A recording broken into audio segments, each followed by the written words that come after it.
Sudah hampir 8 bulan kita hidup dengan kondisi pandemi COVID-19.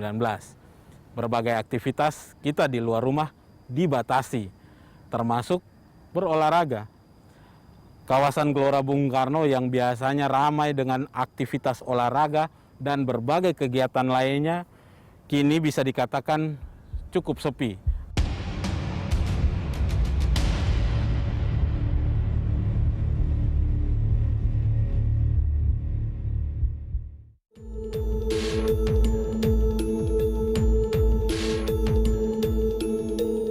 Sehari sebelum Gubernur DKI Jakarta melonggarkan pembatasan menjadi PSBB transisi, saya mendatangi kawasan Gelora Bung Karno.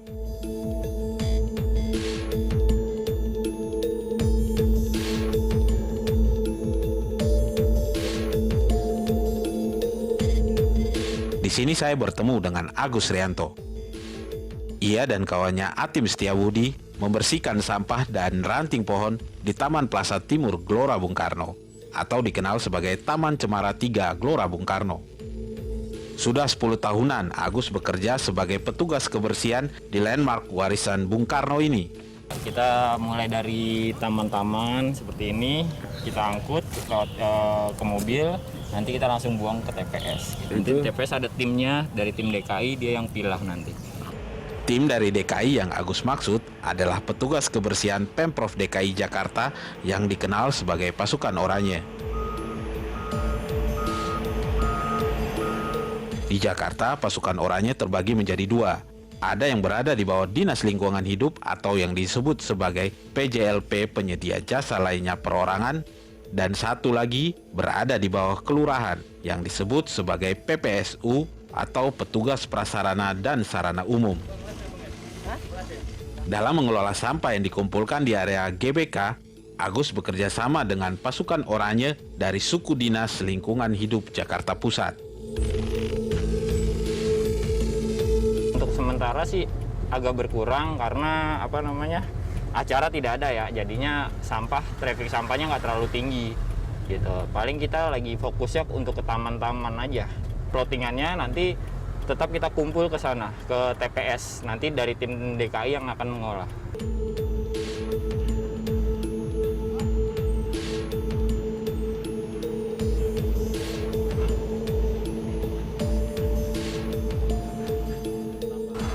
Sampah-sampah yang berada di seluruh area lokasi Gelora Bung Karno ini kemudian diantarkan ke lokasi pengelolaan sampah ramah lingkungan Gelora Bung Karno yang dikelola oleh suku Dinas Lingkungan Hidup DKI Jakarta. Bagaimana pengelolaannya? Ikuti saya.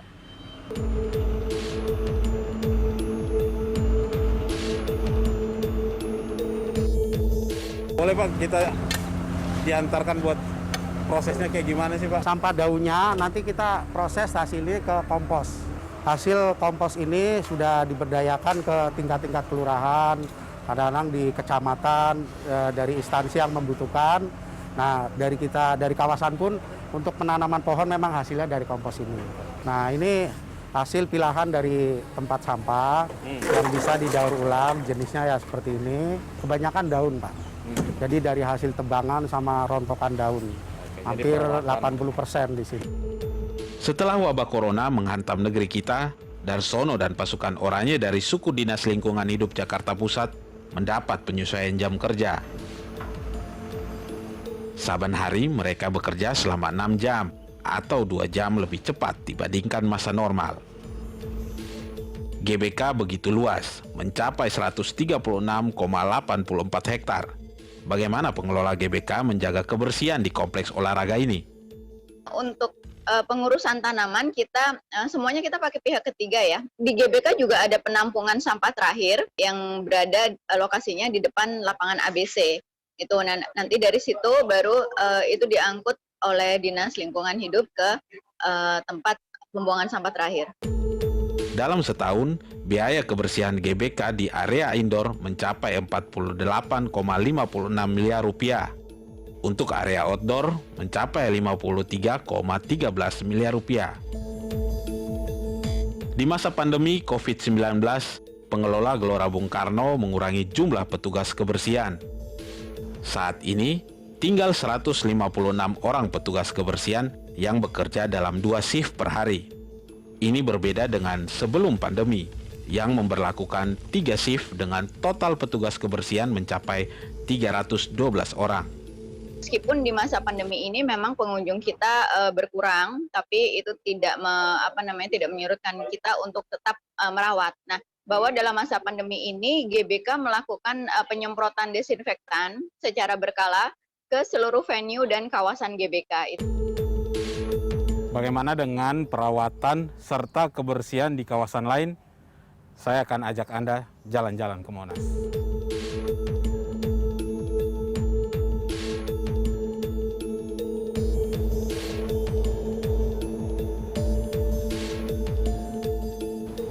Bagi Anda yang sering melintasi kawasan Monas ini, tentunya pernah bertanya, kenapa Monas selalu terlihat bersih dan cantik? Nah, untuk kebersihan di kawasan Monas sendiri ini dibagi menjadi 3 bagian. Untuk area di dalam kawasan Monas dan juga di luar kawasan Monas ini menjadi tanggung jawab unit pengelola kawasan Monas itu sendiri. Dan itu tiap hari mereka melakukan pembersihan di area-area itu.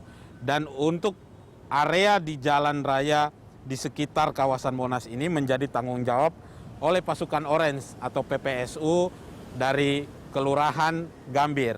Dan yang ketiga, area taman di sekitar kawasan Monas ini menjadi tanggung jawab dari Dinas Pertamanan DKI Jakarta. Di Monumen Nasional ini setiap hari ada 320 petugas kebersihan dari unit pengelola kawasan atau UPK Monas yang bertugas. Pada 10 Oktober, saya bertemu dengan Haris. Ia adalah petugas kebersihan UPK Monas yang sedang bertugas di lingkaran luar kawasan Monas.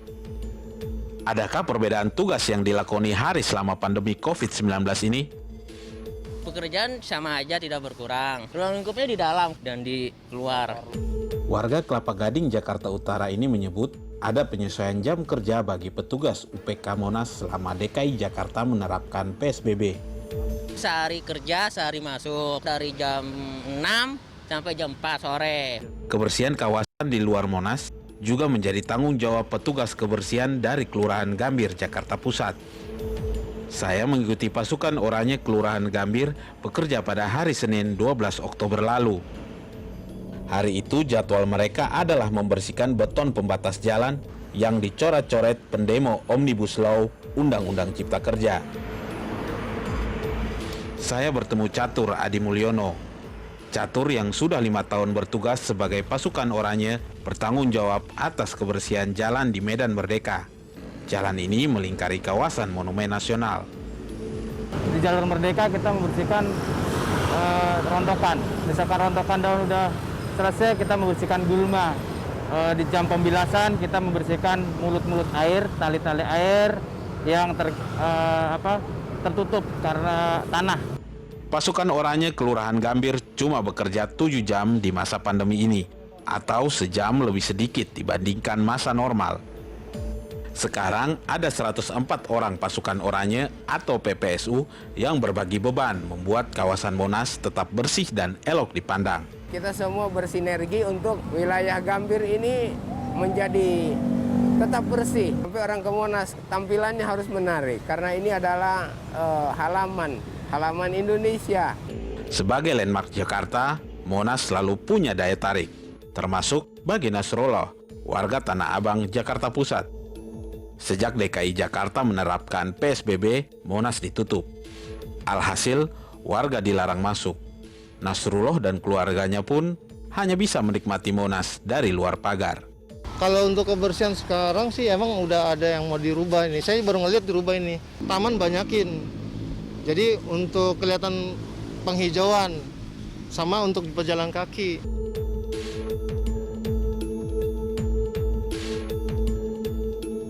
Setelah ini rekan saya akan mengajak Anda jalan-jalan ke ruang publik terpadu ramah anak di DKI Jakarta.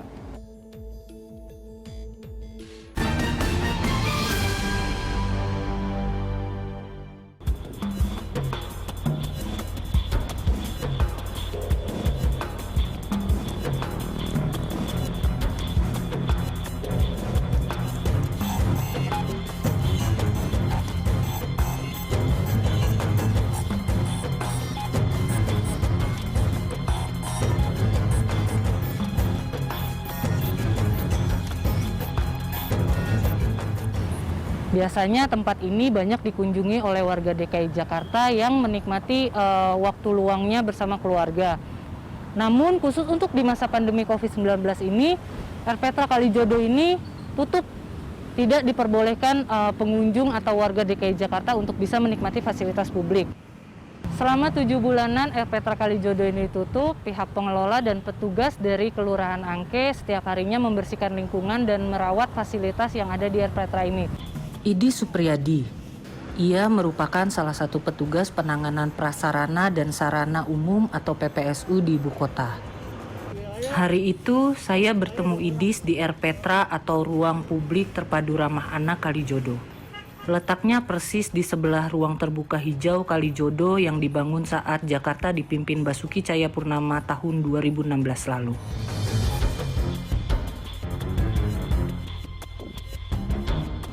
Bekerja sebagai PPSU atau pasukan oranye sejak tahun 2015, Idis kebagian tugas mengurus kebersihan di Kelurahan Angke, Jakarta Barat.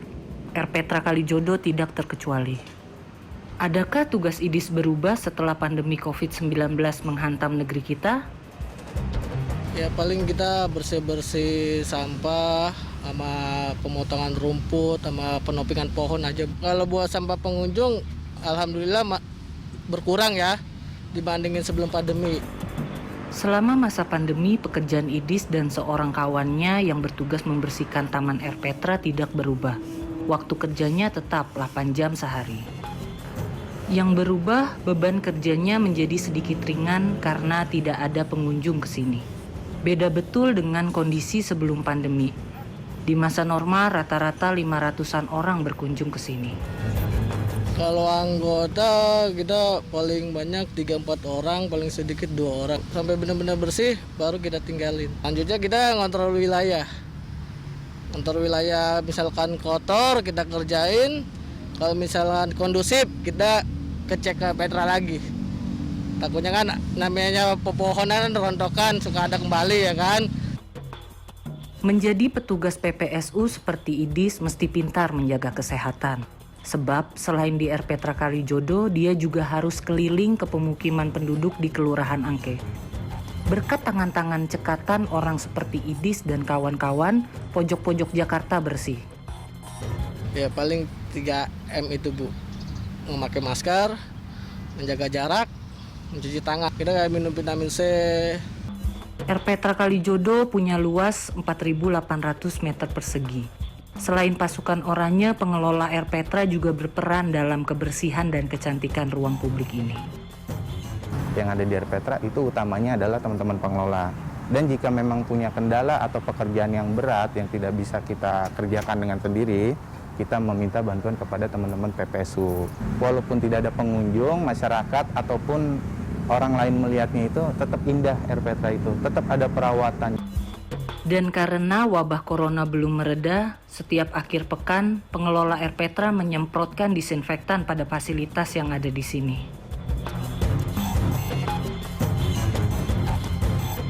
Menurut ahli tata kota Nirwono Yoga, menjalankan protokol kesehatan di ruang publik adalah sebuah keharusan di masa pandemi ini. Kita harus memberi jaminan 100% seluruh fasilitas publik yang ada di Jakarta itu aman, ya. Mulai dari kegiatan disinfektan yang rutin dilakukan di fasilitas umum, penyediaan kewajiban tempat cuci tangan misalnya ya, sampai dengan penataan jaga jarak fisik di fasilitas umum. Pasukan oranye misalnya harus mengenakan masker umpamanya. Standar umumnya adalah kerja menggunakan masker di seluruh fasilitas publik. Ruang publik amat diperlukan di metropolitan seperti Jakarta, yang kian disesaki beton-beton menjulang ke langit. Di sini, warga bisa bersantai, bercengkrama dengan keluarga atau melepas penat. Wajar jika warga seperti Arif Sempurna berharap pandemi segera berakhir, sehingga ia bisa kembali menikmati suasana di Erpetra dan RTH Kalijodo. Sabtu Minggu ke sini. Setiap dari pagi, kadang sampai sore ke sini duduk. Kalau masalah gitu terawat, bersih. Setelah dari Erpetra Kalijodo, saya mendatangi Erpetra Akasia, Tebet Barat, Jakarta Selatan. Erpetra ini tutup selama pandemi COVID-19. Tapi jangan ditanya, perawatan terhadap ruang publik ini jalan terus.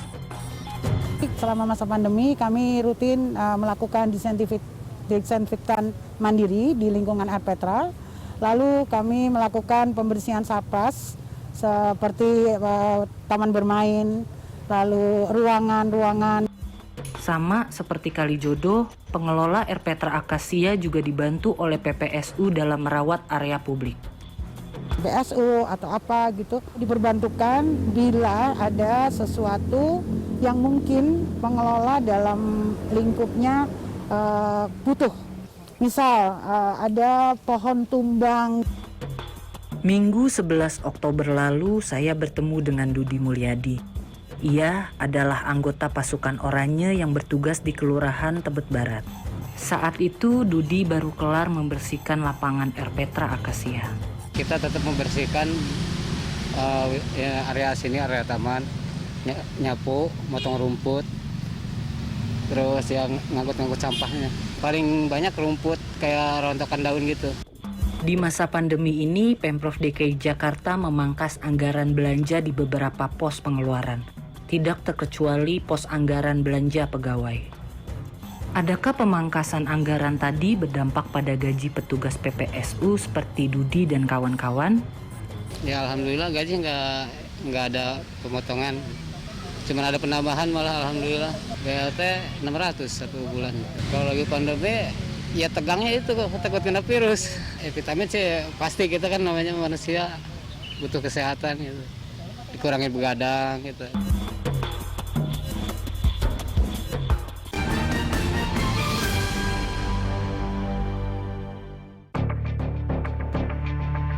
Saya dan rekan saya Siti Nurjana telah berkeliling ke landmark di pusat ibu kota. Sekarang mari bergeser ke utara Jakarta. Ya, ini memang kawasan Pluit, Kecamatan Penjaringan. Waduk Pluit berikut utamanya dulu sempat dipermak duet Joko Widodo Basuki Cahayapurnama saat menahkodai Jakarta. Sekarang bagaimana kebersihan Taman Pluit setelah jantung Republik ini dipimpin Anies Baswedan dan negeri kita harus berjibaku dengan wabah corona? Sepintas taman di pinggir Waduk Pluit terlihat rapi dan bersih saat saya kunjungi pada 14 Oktober lalu. Tapi saat saya berjalan agak ke dalam, sampah-sampah plastik berceceran di sudut-sudut taman seluas 10 hektar ini. Fasilitas olahraga di sini juga mulai karatan.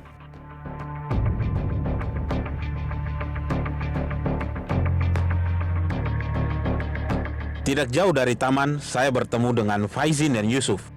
Mereka anggota pasukan oranye dari Kelurahan Pluit yang sedang membersihkan Jalan Pluit Timuraya. Tapi tunggu dulu, mereka tidak bertanggung jawab atas kebersihan di taman ini karena bukan area kerja mereka. Kemarin baru dibersihin ini, baru dibersihin. Udah 2 mingguan karena waktu itu ada Pak Wali Kota sini gitu.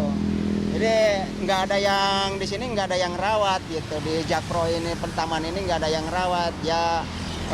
Ini aja PPSU dikerain ke sini. Perawatan Taman Waduk Pluit menjadi tanggung jawab pihak Jakarta Propertindo, sebuah perusahaan milik DKI Jakarta yang ditunjuk membangun taman ini. Jakarta bukan cuma kawasan segitiga emas atau di seputar kawasan landmark penting berdiri. Inilah yang disorot ahli tata kota Nirwono. Kalau kita minggir sedikit ya, lihat ke pinggiran, daerah pinggir-pinggir DKI Jakarta, Jakarta Utara terutama yang kami amati, kemudian Jakarta Timur dan Jakarta Barat dan ke selatan, terjadi penurunan sebenarnya. Ya, terjadi penurunan terhadap kebersihan dan juga pemeliharaan perawatan dari seluruh fasilitas publik. Ya. Nirwono mencatat, Jakarta sempat kedodoran merawat diri di masa awal pandemi.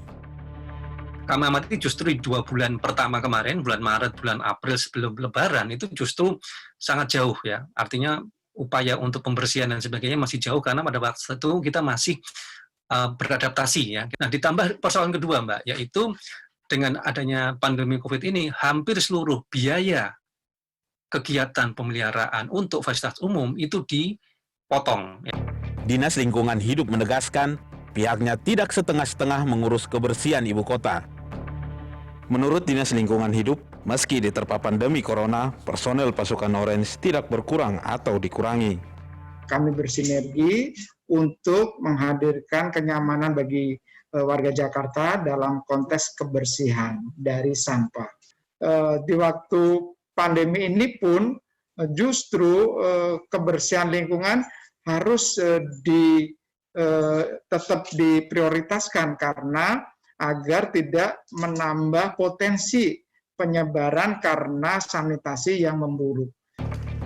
Warga Jakarta terbilang produktif menghasilkan sampah. Di masa normal, setiap hari bisa terkumpul 9.000 ton sampah dari seluruh sudut ibu kota. Di masa pandemi, sampah yang dihasilkan berkurang menjadi 6.700 ton per hari. Di Mei kita catat angkanya tonase sampah yang masuk ke Bantar Gebang itu 6.000 ton per hari. Nah, untuk saat ini di Agustus September rata-ratanya ya karena mulai ada lagi PSBB transisi dan seterusnya itu kan ada pelonggaran-pelonggaran tonase sampah yang masuk ke Bantar Gebang itu sekitar 6.700-an. Jakarta yang bersih dan rapi tidak akan ada tanpa 3 hal, yaitu komitmen, modal, dan petugas kebersihan. Apakah 3 hal ini terlihat dalam pengelolaan sampah di Jakarta? Kita mungkin salah satu kota metropolitan terbesar di dunia ini dalam hal menghasilkan sampah. Untuk SDM, kami di Dinas LH ini harus mengerahkan untuk kebersihan yang kita cukup besar tadi sebanyak 8.945 personil kebersihan. Dan untuk mengangkut dari satu titik TPS, kemudian ke Dipo, kemudian ke Bantar Gebang, kita harus mengoperasikan lebih dari 1.500 unit truk. Tentu tidak sedikit biaya yang harus dikeluarkan, disediakan oleh Pemprov DKI Jakarta. Kebersihan, keindahan, dan keamanan kota merupakan dambaan setiap warganya. Tapi, tugas tadi tidak bisa seluruhnya diserahkan pada Pemprov DKI Jakarta. Warga ibu kota pun mesti berkontribusi. Yang tidak kalah penting, suka tidak suka, tentu pasukan orangnya kan tidak akan mampu, seberapapun banyaknya, menjaga keseluruhan kebersihan fasilitas publik di Jakarta. Maka peranan masyarakat menjadi penting untuk menerapkan pola hidup bersih dan sehat tadi di seluruh tempat. Dengan demikian, selain kita menjaga kebersihan lingkungan kota secara keseluruhan, yang pasti kita juga dapat atau membantu mencegah terjadinya penyebaran COVID-19.